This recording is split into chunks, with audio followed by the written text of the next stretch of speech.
Welcome to Family Kitchen with Mark. So in today's video we're going to be making up maki sushi. And maki sushi is sushi with rice that's rolled with nori seaweed. So we're going to start off with the correct rice, which is a short grain rice, risotto rice, similar. It's sushi rice. So we're going to wash it in a little bit of water, small amounts of water until the water's clear. We're going to cook it for 15 minutes with a lid on top. And once it's cooked after 15 minutes, we're going to rest it for 5 minutes with the lid on top. Now this is curried paneer, so we're just searing it on both sides with a little bit of canola oil, and we're going to cool it down, ready to roll in our rice.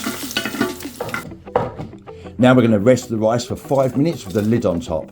So this is another one of our fillings. It's tiger prawns with chili and spring onion, and that we're going to put through tempura batter. So here's our cooked rice. I'm going to replace the lid and leave it for 5 minutes. And then we're going to spoon it onto a tray, and we're going to season with mirin and rice wine vinegar, or like a sushi vinegar. That's really important. You need to season the rice. Stir it through and allow it to cool. I mean, traditionally they would fan cool it. I just leave it in a cooler place, but do not refrigerate. So if you are going to be using tempura, you always need to hold the item that you're frying in the tempura in the oil for a couple of seconds, or it just falls to the bottom and sticks to the elements. So tempura never going to take too long to cook. 1 minute for these size prawns, and they'll be beautiful and crispy. And we're just going to cool them down, remove the tail, and that's going to be one of our fillings. We're going to have a raw prawn sushi, and then we're going to have a cooked one as well. This is going to be for our raw one, which is aioli, spring onion, a little bit of chili, and some pickled ginger. And we're just going to chop up the prawns with the spring onion that's already been marinated. Chop them up quite small, and we're just going to chuck that through our aioli and mix that through with the wasabi. Now, people might be funny about using a large knife for preparing or removing the skin from salmon. I prefer it when I'm removing salmon skin to use a large knife. But you can see I'm just using like a sawing motion, holding onto the skin and pulling at the same time as slicing with the knife. Now you just want to remove the brown skin or the bloodline from the fish. Some people leave this in. I always remove this because I'm going to feed some of this to my fish, or you'll see some of my fish in a minute. So I do love fishing, but I also love collecting tropical fish as well. So they do love a bit of fresh fish. So we chuck that one in there for those. So these are African cichlids.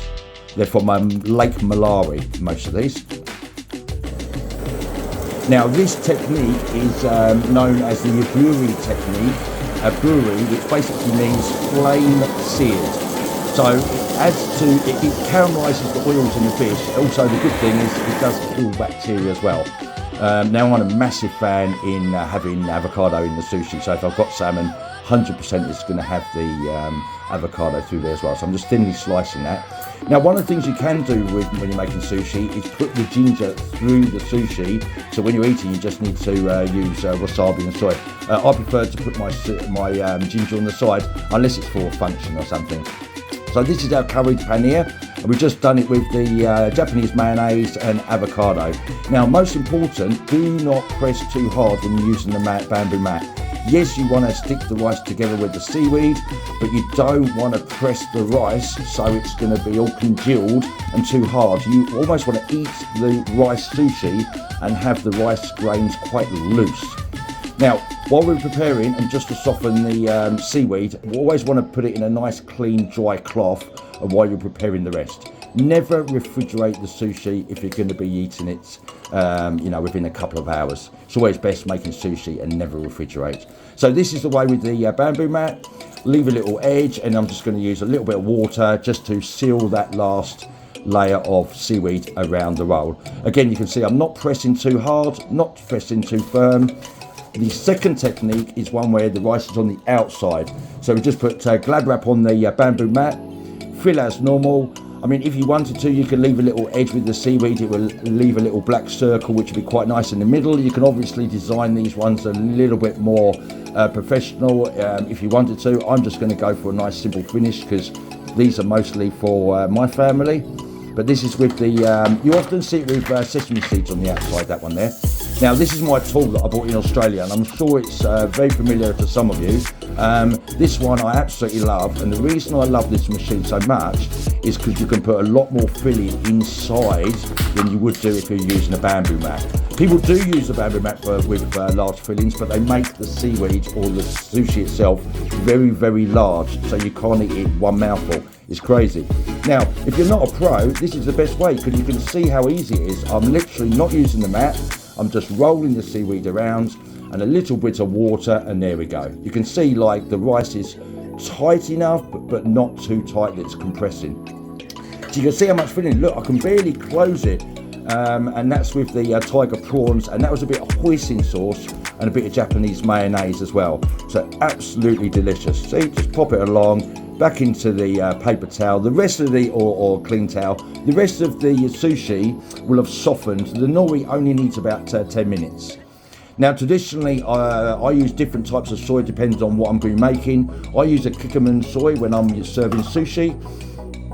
This is the one with the prawn, and so to get 8 pieces, I just cut the one piece in half to make 2, and then I cut each half in half, and then each half or quarter into half again, giving you 8 identical pieces.